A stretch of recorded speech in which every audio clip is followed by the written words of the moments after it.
Good morning, everybody. Hope everybody's doing great on this Friday. Anyway, we've passed the snow and maybe all the bad weather for a little while. I'm Scott Howard. I know most everyone on the call, and some of you I've talked to on the phone and via email on the MOAs we've been trying to collect with the STAR grant. But we're glad everybody's able to join us today for the Safety Network meeting. I'm sure Bruni will be on in just a few minutes, and Dan Costello is on the call as well. So um, we have Ben Wilcox with us today, State Security Marshal, and we're glad he's able to join us. And Ben, I'm going to turn it over to you. I know you've got some things you want to cover, and then I want to talk a little bit about the STAR grant once you're finished. Okay. That sounds fantastic. Thank you, Scott and Dan and Greg, for having us today. Besides me being here, a lot of my compliance officers that are in your schools and assigned to your schools should be on this call as well. I don't have a whole lot of new information to pass on, but we do have some things that are going on with the Marshal's office and with some other things that are connected to the Marshal's office that may be of interest to people. So I'll go through that. And of course, I definitely wanted to be here for some announcements with the STAR grant and make sure that everybody knows the difference between the Marshal's office and the STAR grant and how we are working together. We had a great meeting a couple weeks ago in Bowling Green, and make sure everybody's on the same page with that. First of all, I want to thank everyone, though. I know you guys are going through a lot with not only Snowmageddon, but COVID and getting kids back into schools. We have been extremely impressed dealing with school systems and how the school systems are getting their kids back in and keeping them safe and doing a fantastic job in the process. Where we're at now with the assessments, we actually have assessed 503 schools in the state.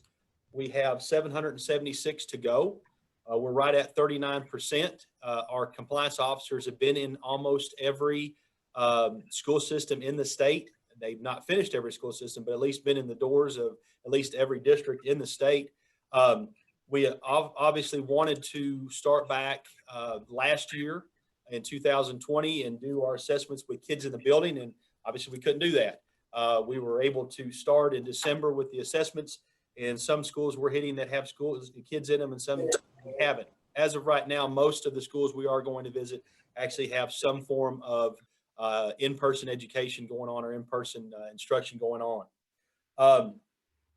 The assessments are looking really good. A lot of the stuff that we can fix before we even leave the building. And we understand that, we were really hot and heavy into the School Safety and Resiliency Act until about March 14th of last year. And then things changed. And so we're doing our best to re-educate. And I feel like this year will be another re-education of what School Safety and Resiliency Act is and what SB 8 is. And I think that we'll get that across, and hopefully we'll be able to get back to having that as one of our main concerns, and COVID will not be a concern for us. So that's what we're hoping for. Got an update for you all in regards to Handle with Care. Our Handle with Care initiative. Of course, Kentucky State Police runs that initiative. They're the ones that run the KY Ops program where Handle with Care is located. We did a really good job last year of informing law enforcement of what Handle with Care was, and then we started informing schools. Now we've done a really good job of informing schools what Handle with Care is, and now we're trying to get law enforcement back on board. In the past couple of weeks, we've put out quite a bit of information directly to law enforcement in regards to this, because a lot of folks that we talked to said, well, why would we do a Handle with Care notification when kids aren't in school? Well, our argument and your argument is too, I'm sure, this is the time we need those notifications, when we don't have the kids running down the hallway. I'm married to a counselor. She does most of her work seeing kids in the hallway, seeing kids in the classroom and able to respond to those kids. But if they don't have eyeballs on those kids and they don't know what's going on at home, it makes it very frustrating. Once we explain to our law enforcement those things, it's kind of like a light goes off and we can start that process again. So we are in the process of getting some more social media avenues out to our law enforcement and to schools. And of course, we do have a video that was put together through KDE and Kentucky A-BRI, along with my office, John Akers' office, that explains Handle with Care. If you have not seen that video or need a copy or link to that video, it's a very short, easy video to watch. It's about 10 minutes. With Handle with Care, you can over-explain it until it's confusing because it is such a simple process. So if you don't have that, I'll be happy to distribute that out to you. Just let us know, and we can get that link to you. And that video is not only for law enforcement, it's also for educators. So if your educators haven't watched it, it was designed for that purpose, that a police officer could watch it and an educator could watch it and get the same information out of it. So we'll get that to you if necessary. Little bit more news on the $18.2 million that was set forth last year in the budget for school safety funds. At first, the funding was very limited to anything that was found within 158-162, which is 3D, which is the access control portion of the School Safety and Resiliency Act. So a lot of schools were asking for access control items, and if it didn't fall directly in to 158-162, that specific lock doors or electronically locking doors or intercom system, things like that, the money wasn't getting approved. We have now learned that KDE is opening that up a little bit, actually a lot, that anything that would be used as access control, you can use that money for that. Well, there's a lot that can be used for access control: exterior cameras, window coverings, ID checks, your Raptor systems or Identikids. Those are all access controls. So if you've been denied or you haven't looked at this money, or you're looking at me right now and going, I haven't heard of this money, now's the time to start looking into it. We were really concerned at the marshal's office that the money would run out or get sent back. We now know that money is not going to expire in 2021. It will expire in 2022. And I just heard someone, if they have a question. Okay, good deal. Did you all have a question? I'm sorry. I ramble on. Okay. So be looking at that. If you do not know, your school should have received some information about funds and how much funds were allocated to your school or your district. And I know it's difficult to see that big number up there and not be able to reach it. Now you should be able to reach it. If you have issues or trouble, just get a hold of your assigned compliance officer and we'll do our best to assist you with that. The biggest concern is that they don't want folks using this money to fix, put AstroTurf on their football fields or fix a water heater. It does need to go into access control.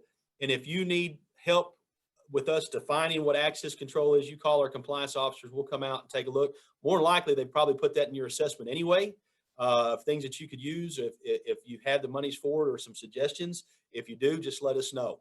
I'm very excited about this. I lost sleep over this when folks were kind of getting denied, and I know the schools need that money and the money's there. And it's been a big relief for us, because we know you guys need this stuff and we want to be able to help you and assist you to get to it.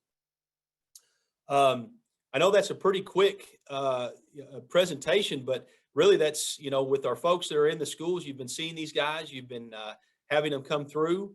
If you have any direct questions in regards to the marshal's office, I'm here right now. And of course, I'm looking forward to the presentation on the STAR grant, and I can kind of fill in where we would be at with the STAR grant and how we are fitting into Greg's grant and STAR program. So does anybody have any questions for us or for any of the compliance officers that are on right now?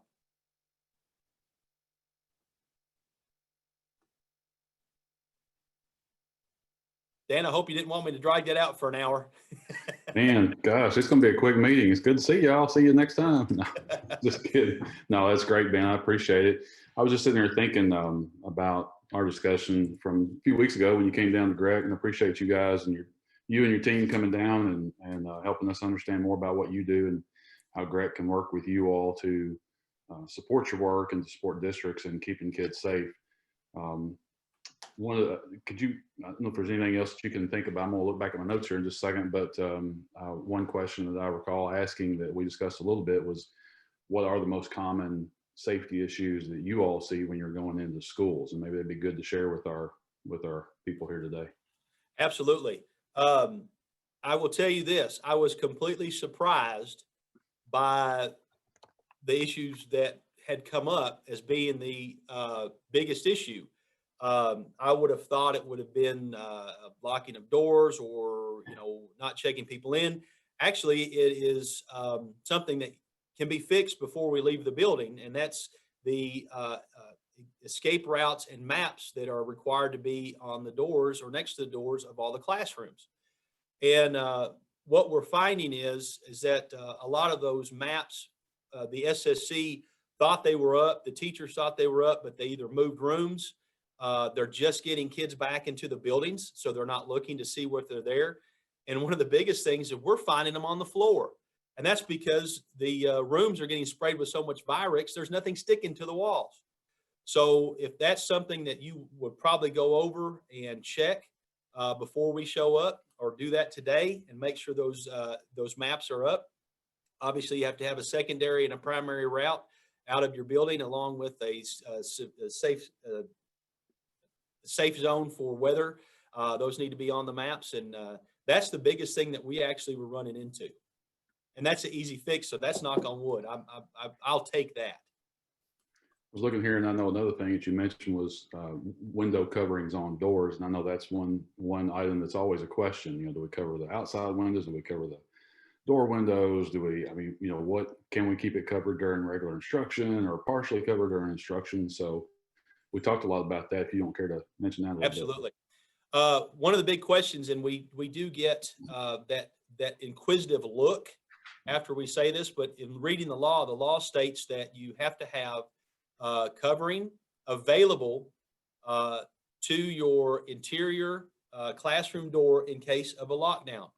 That does not mean you have to keep that particular door window covered all the time. It has to be attached and available to cover that window. It can be as easy as we've seen corrugated plastic that goes over it that's magnetized. We've seen people that have made different type of shades that they can pull a thing and it falls down. We've seen construction paper go over top of it. Now, the question and inquisitive look that we get is we tell folks, and it's by law you have to have it, is you have to have that covering available for that door window. And then next to the door, what do you have? An aquarium. You've got windows running down the whole length of the hallway to that room. We understand, but we got to go by what the law says. Now, best practice would be is to cover those windows if possible. Now, in that $18.2 million, window covering for that would count as access control. Having a standardized window a covering for your windows on your classroom doors would count as access control. I know some of those things were denied to begin with, but we've been told that those things would be included in the access control. So yeah, we are seeing some of that, and a lot of that is people coming back, just don't have it. I was in Harlan County on Monday, and a teacher, we opened a door, didn't have a covering over the window, and the teacher said, "Well, I've got the covering right over here if I need it." I said, "Well, would a substitute know where that covering is? Would another teacher know where that covering is?" And that's why it needs to be affixed somewhere close to the door so everybody knows where it is so they can cover it in that process. We have a lot of folks that say, well, do we have to cover during a lockdown? In a perfect lockdown situation, if you have the ability to get it over there and get covered, you need to. If someone is shooting outside of that window, I wouldn't expect anybody to run towards that window to lock it down. But that's why it says it has to be available in case of a lockdown. And again, it does not have to be up all the time.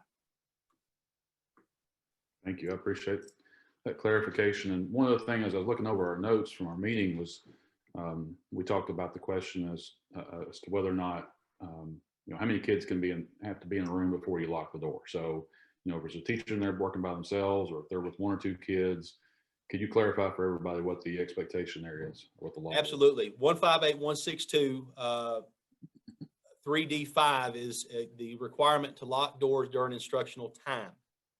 So if you do not have instructional time going on in that room, the door does not have to be locked. If you have a teacher by themselves, the door does not have to be locked. The SB 8, which was a cleanup bill, SB 8 2000, Senate Bill 8 2020 was a cleanup bill for the School Safety and Resiliency Act. We received lots of calls of, we really don't want to have to lock the door if we've got one teacher and one student in there, and legislation, we asked for that, obviously. And if you have one student and one teacher, the door does not have to be locked. Or if you receive an exemption from the state school security marshal's office, the door does not have to be locked. We have a criteria of what the exemptions would be. That criteria is located on the assessment, the copy of the assessment we sent out as a reference for you all, and we can get you copies of what that exemption criteria is.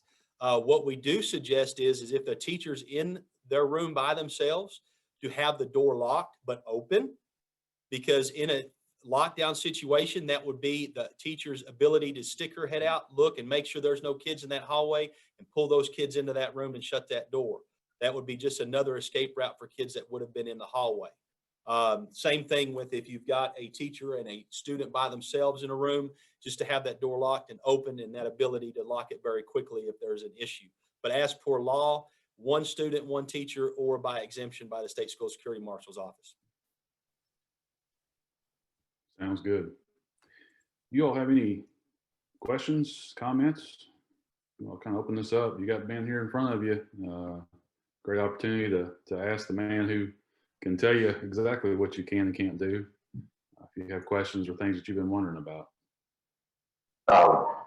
One question I have is some of the pushback I've gotten from teachers this year revolves around keeping their doors closed. Most of them are compliant, but there's been a few that have been, because there is some mixed messaging in the return to school safe documents and whatever that says, hey, it's best for ventilation if the doors are open, but we do understand that the law requires you to shut and lock it. I mean, any guidance on how to answer those type of questions? Because I'm just really not an expert on ventilation and those kind of things. But I'm trying to say, hey, this is the law and we've got to follow the law, but I have a hard time answering some of the questions they ask. This has been a question that has plagued me for the last year. Actually, it started plaguing me on June 29th of 2020. Guidance was put out that the CDC recommends opening doors and windows when possible to increase ventilation. That's the actual sentence that's in the guidance. We immediately contacted DPH and said, look, what do we need to do with this? DPH came back through several meetings and in looking at what was meant, because really the question was, are you talking about exterior doors or are you talking about interior doors?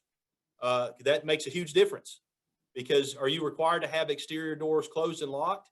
It's a good idea, but all it says in law is to control access to exterior doors. So if you needed to open exterior doors and put a teacher there, you're controlling access to that and letting air in.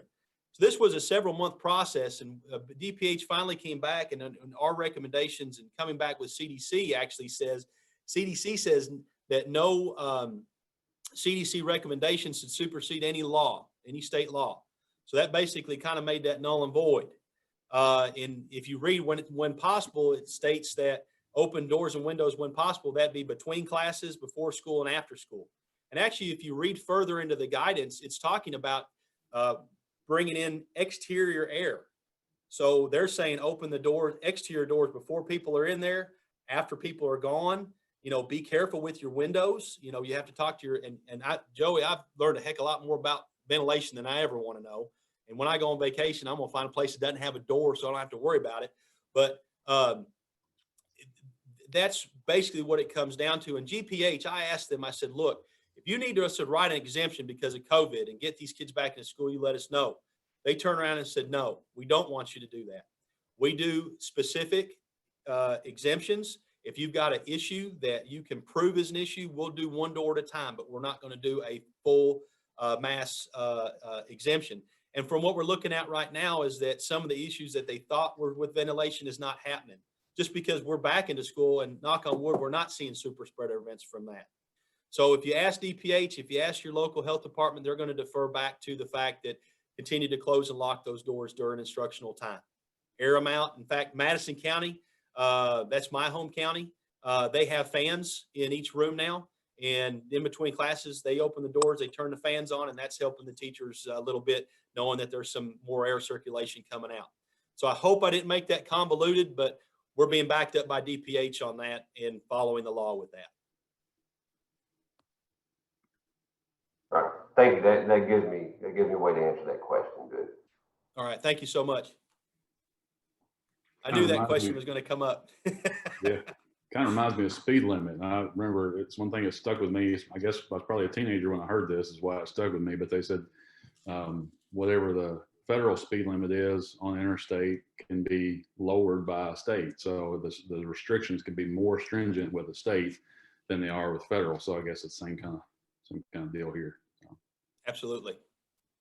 what other questions you all have for Ben or his team?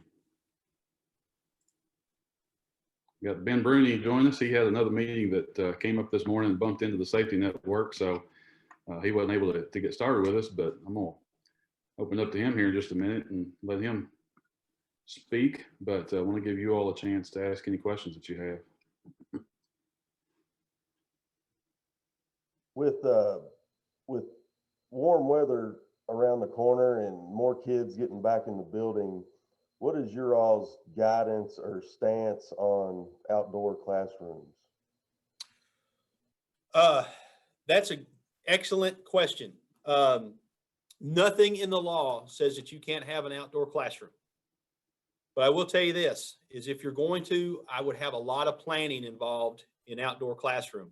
Make sure that your teachers and students, and that's if you watch which you've had to, the active shooter video, we put a portion of that outside because we knew this was probably coming. Is we want to make sure that the teachers and staff that do have outside classrooms know what the plan is. Take a really good look at where that outdoor is compared to parking lots, compared to main roads, compared to anything that could be a threat. Like I said, there's nothing that says you can't do it, but just make sure you've got a lot of planning involved when you do. I know John Akers is probably going to put some more information out about that to assist with that, because obviously that would be a great thing if you can do it, but we just got to keep in mind what the threats are now that we've moved outside of that building, and where you're at and what could harm the kids or your staff that's out there.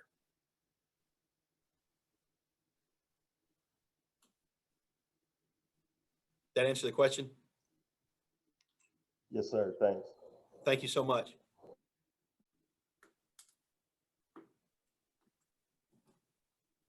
See, Dan, I answered the question so well, I've left no question to be asked.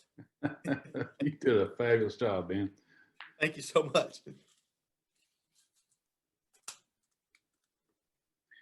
Any other questions? We'll kind of hang here for just a minute and see if you all have anything else that comes up. If we move on to something else and you have a question, just drop it in the chat. And Ben may not be able to stay with us, or he might. But either way, if he has to jump off, we can forward it to him or help you get in touch with him. Absolutely. I, again, appreciate being here. I have to jump off right at 11, but I'll be there till 11 o'clock.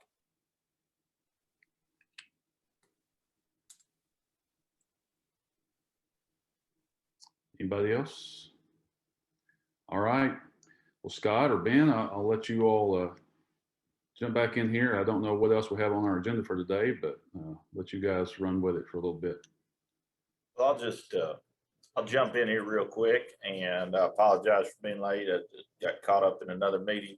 But I just wanted to share with everybody, one of the things as our schools went through the audit in our district, I think it's a 90 question audit, somewhere around like 90 questions, basically looking through. But one real advantage that we found when we went through it was I had taken that audit that Ben had shared with us when we first got to see it, and I just put it in a Google sheet, and I tabbed each one of our schools at the bottom of it, and then I had already put us through the audit on that Google sheet, and I had it all in one document. So when they came to our district and sat down with me, I was able just to print that out for everybody. And what I wanted to offer was, if anybody wants it, it's already made, and I can share it with you. And then all you have to do is duplicate the sheet down at the bottom and you'll be able to have that audit for your district, and you can kind of modify it however you like. But I just wanted to offer that. All you got to do is email me. I'll be happy to share that with you, and then you can make a copy of it for yourself. That's really all I had, but I will say it was a tremendous help for us. It was a help for them because they didn't have to, sit down and ask so many questions. It was already done. It really shortened the process and streamlined it. So anybody that wants that, I'll be happy to share it with you. That's really all I got. Thank you. And I appreciate that, Ben. And if I could add to that, and I know that I got a bunch of my compliance officers on here right now, and they'll say that is a huge help. And it gives you an opportunity. And that's why we sent those out to you as a reference. Obviously, we're not going to take whatever you fill out and put into our system. We have to fill it out. But you get an opportunity to go through and see exactly what we're looking for. We're very transparent with that. And I think that that's very, very important. I've got to give kudos to my home county. They put together a booklet and actually had pictures of everything, pictures of their stuff that was up. And I was able to go through. I do about 10 schools myself just to make sure that I'm keeping up with what our folks are doing. And you could go through and answer each question on that. And if there were questions or things that needed to be expanded upon, we obviously could, but majority of it was there and we had it in a packet. And the biggest thing for you all is you have that information. So if something does happen at your school and they say, well, did you have this or did you have this, before they call our office, you're pulling it out and you're saying, yes, our site-based board did go over this on this date. Yes, we did have our law enforcement show up on this date. We did have our fire department come through and we gave them square pizza and corn, and they toured our school, and I love square pizza and corn. Everybody does. But it's kind of one of those things that besides it helping us, it really is a huge help for you. And that can go right into your emergency guide that you have sitting there on that red folder or blue folder or whatever it is. And when you pull that down, there's your reference. And really, that to me, that takes a lot of the stress off your principals and assistant principals, that when we walk through the door, they can go, yep, we got that. Here it is. Because we walk into a lot that are not prepared, and that stress level goes through the roof, because this time we're not calling first. Before we would call and make an appointment with you. We're trying to be a little bit, give a little bit more grace because of COVID, and call and say, we're going to see you in a couple of days, or we're going to see you in a week, be ready. But, having that prepared is absolutely, I would think, a necessity for you guys. So thank you for bringing that up, Ben. Appreciate it.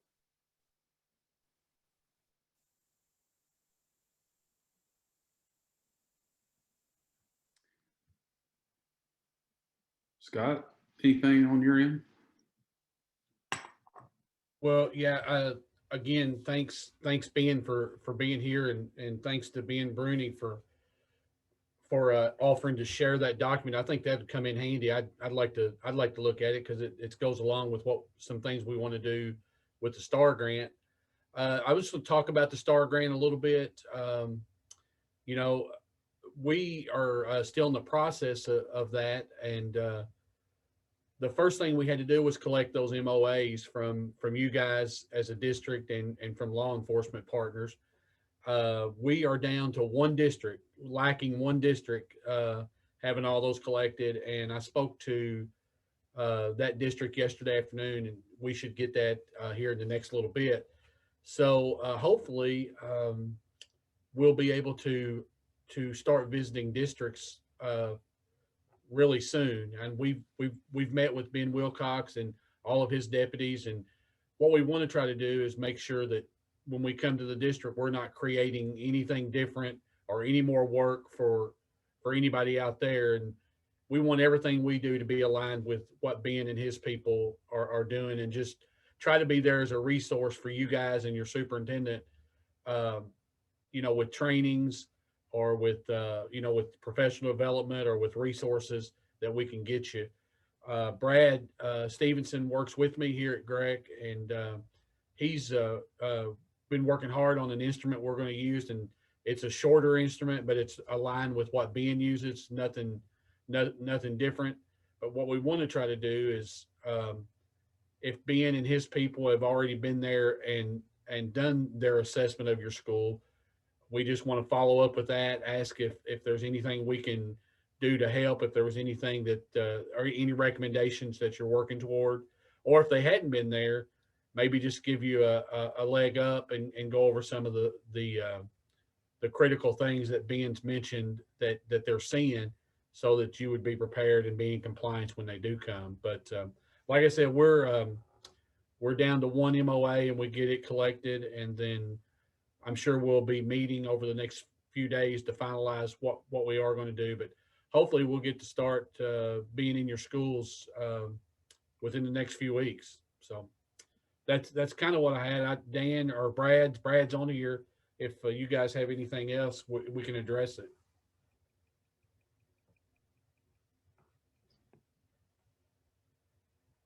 Scott, I'll just say a couple of things. One, I appreciate Brad and Scott have been working on this and trying diligently to get these gathered. And here in about 6 weeks, we've managed to get pretty much all of them together. And I appreciate all of you all working with Scott and Brad to do that and chasing those down from your superintendent or your law enforcement people. So it's about 90 signatures that we needed to get, plus Bart's on all of them. So a lot of work, a lot of time. And I appreciate everybody's help and cooperation with that. I think we've got pretty much everybody in the district or in the region who's participating. So that's a good thing. One thing too, I want to mention with regard to this is you all may be thinking about, and this is really, really important. I want to make sure everybody's catching this. This is one of the big parts of our grant is training. Safety training, professional development, those sorts of things. We can't come buy you first aid kits. We can't bring you a first aid kit. We can't bring you, some kind of device. However, along with that safety training, if there is something that we can give you, then that's a possibility. But the point is, we've got a lot of money to spend for professional development that was written into the grant. So, and districts have a lot of ESSER money. There's a lot of funds out there right now due to COVID that are available to superintendents. And quite honestly, I think in some cases, people are wondering if we might have more money than we can spend because they're trying to figure out, golly, how are we going to spend all this money? Before you ask for those funds or before you spend district funds, please reach out to Scott and just let him know what you're thinking about.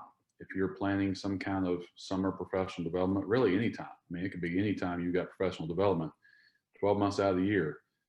Please make sure you talk to Scott first, because we'd love to help you spend our money before you have to spend your money. And that is a part of what they are supposed to do. And we're talking about hopefully being able to get back in person a little bit more and having some events at GREC where we can knock out 20 or 30 districts. It'd be great if we could have 40 something districts all come to GREC and hear a speaker, hear some, or have a presentation or have some kind of training in person, rather than making 45 trips to districts. But we're happy to do that too. We've got travel money, we've got professional development money. So I just can't stress enough that we'd love to get with you to help us spend our money. So reach out to Scott, and if you have ideas, if you have questions, we're willing to try to make anything work and anything happen that we can. One of the little obstacles that we've got is the grant was awarded the end of October. And I think I'd just been on the job a few days when we heard that we got it. And then we accepted it a couple of weeks later. And then we have to collect all these MOAs. And so that's been a little bit of a process, but we've also had some delays on DOJ's end, getting all of their stuff together, getting their budget, getting their system fixed. And so there's been a little bit of a delay awarding this money and allowing us to spend it in travel. So a 12-month time period from, let's say, January to December is now going to become a March to December time period to visit schools and to get some of this professional development done and to spend our money out for the first year. So anyway, we'll figure out a way around it. The main thing is we just want you all to know that we're available. We're willing to help. We're willing to help train and do whatever we can to support you all and support the work of the state. So. Dan, one thing I'd like to add, and I didn't bring up in regards to the school safety monies that have been put forth by legislation, is that if you spent money on access control after March of 2019, you can be reimbursed for that, because that monies was set forth to fulfill the requirements of the School Safety and Resiliency Act. A lot of schools saw that act and started making fixes then, because obviously the bill passed without funding. Funding came afterwards.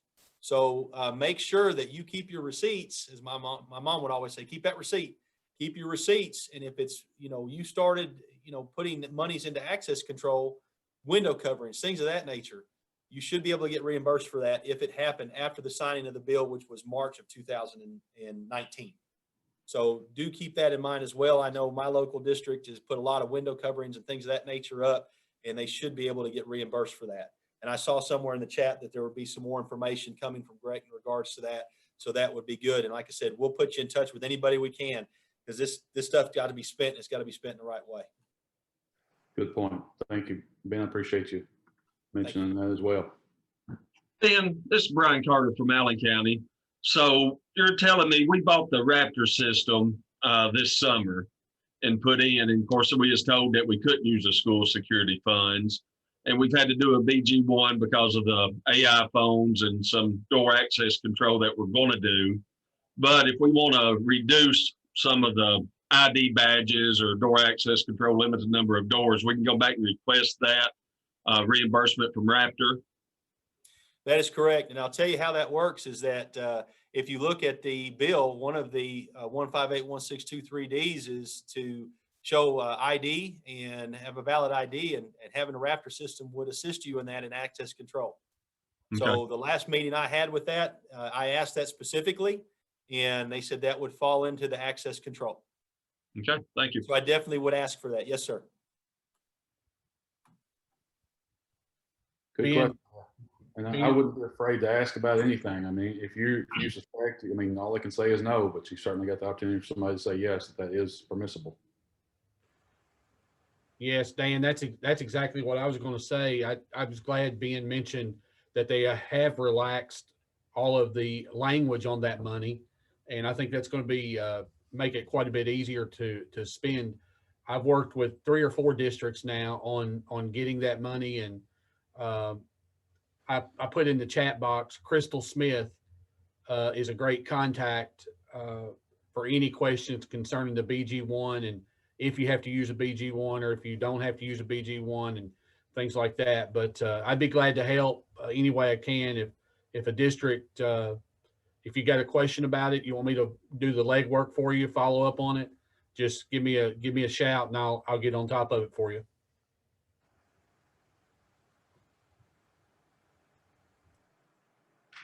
All right. Any questions? Anything else anybody's wondering about, thinking about?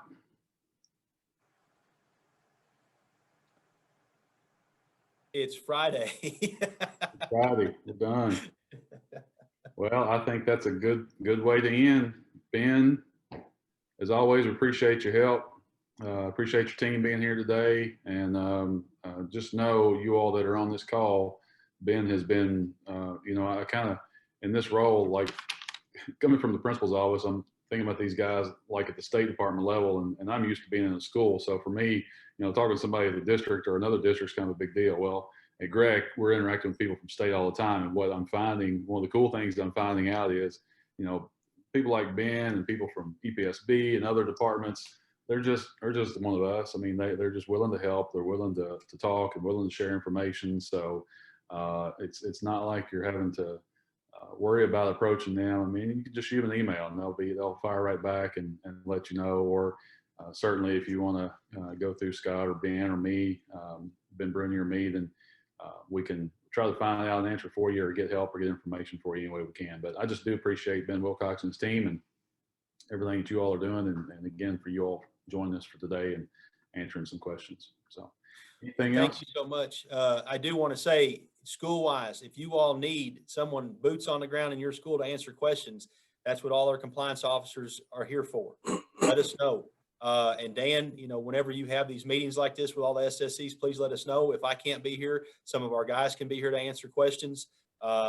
We want to get out in front of as many people as we can and make sure everybody's on the same page and we can keep these kids safe. We're a compliance agency. We know that, but we want to help people get to that compliance. That's what we're working towards. So I appreciate the opportunity for that. So please keep us in mind when you have meetings. For our districts that are out there, if you have questions, like Joey came up with a question in regards to doors and things like that this summer, if you need someone to come talk to your district, talk to your school, call our guys. We'll come explain anything that needs to be explained. Because I'd much rather be in front of teachers as a whole and get that information out and have to answer that question, Joey, that you've had to ask. You probably had to answer that question 1,900 times. If we can get everybody in a room and everybody understands it, usually those questions fall off because people understand why and where we're coming from. So we're completely transparent, and please utilize us. So Dan and Scott and Ben, thank you so much for letting us be here, and continue to invite us. We'll be happy to come. Thank you so much. All right. Well, I think that sums it up on our end. If you need anything at any time, please feel free to reach out to me or Scott, especially at Greg, and we'll be glad to help you out. You guys have a great Friday.